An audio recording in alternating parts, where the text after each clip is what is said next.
Alhamdulillah wa salatu wa salamu ala nabina Muhammad wa ala alihi wa sahbihi wa man wala. Assalamu alaikum wa rahmatullahi wa barakatuhu.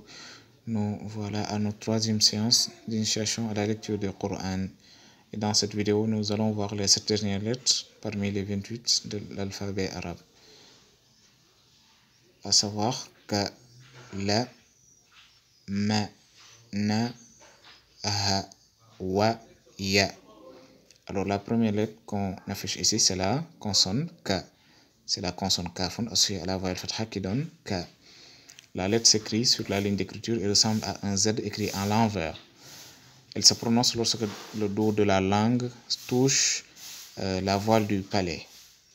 C'est la partie moelleuse du palais, occasionnant un souffle sec. K. La lettre qui suit ici est la lettre La. Donc c'est la consonne lamoun associée à la voyelle fatha.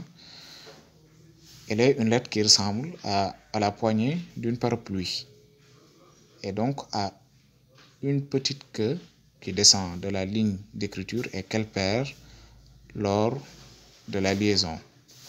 La lettre se prononce lorsque le bout de la langue touche les alvéoles palais. La lettre qu'on obtient ici, c'est la consonne mimoun associée à la voyelle fatha qui donne ma. Elle peut prendre plusieurs formes. La partie supérieure est ovale, a une forme ovale, et la partie inférieure représente la queue qui est verticale ici et qu'elle perd lors de la liaison. La lettre se prononce en collant les deux lèvres qui occasionnent un écoulement continu de l'air dans la fosse nasale. Donc elle crée un nasillement. Elle est donc une lettre labio-nasale. La consonne qu'on obtient ici, c'est la consonne noun associée à la voyelle fatha qui donne na. Elle a la forme d'un fer à cheval et descend un peu de la ligne d'écriture. La partie inférieure de la ligne d'écriture représente sa queue, qu'elle perd lors de la liaison et qu'elle garde lorsqu'elle est isolée ou à la fin de mot. Elle se prononce en obstruant la cavité buccale par la langue qui occasionne un écoulement continu de l'air dans la fosse nasale. Donc, elle est une lettre nasale. Ou bien, elle est une lettre bucco-nasale. Attention à ne pas confondre avec la consonne ba où son point se trouve en bas. La lettre qu'on obtient ici est la consonne ha'un associée à la voyelle fatha qui donne ha. Elle ressemble à un E et s'écrit sur la ligne d'écriture. La lettre peut adopter plusieurs formes d'écriture selon sa position dans le mot et n'a pas de point.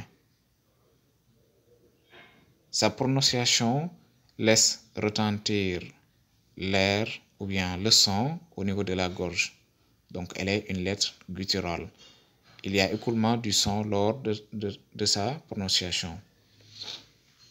La lettre ici qui ressemble à un œuf est la consonne waoun portant la voyelle fatha. Elle se lit wa. Elle a une partie qui descend un peu de la ligne d'écriture et c'est une lettre invariable, ce qui signifie que la partie qui descend de la ligne d'écriture n'est pas une queue. Elle ne change jamais de forme.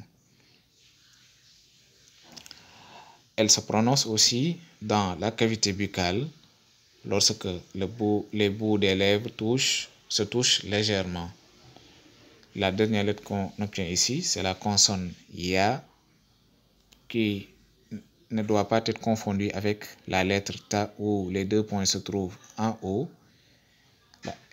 La lettre ya ressemble au bord inférieur d'un canard. Supposons que ce canard est plongé dans l'eau. La partie submergée du canard représente ici la partie inférieure qui est en bas de la ligne d'écriture avec les deux points en bas. Et la ligne d'écriture ici représente la surface de l'eau.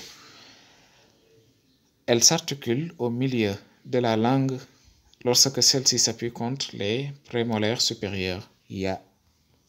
Et dans la suite, vous aurez à être, dans les séances de TD, vous aurez à être corrigé et rectifié au niveau des exercices.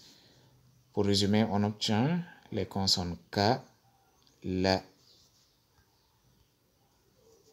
M, N,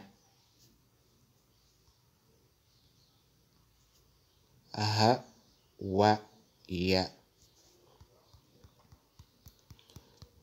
Wassalamu alaikum wa rahmatullahi wa barakatuhu.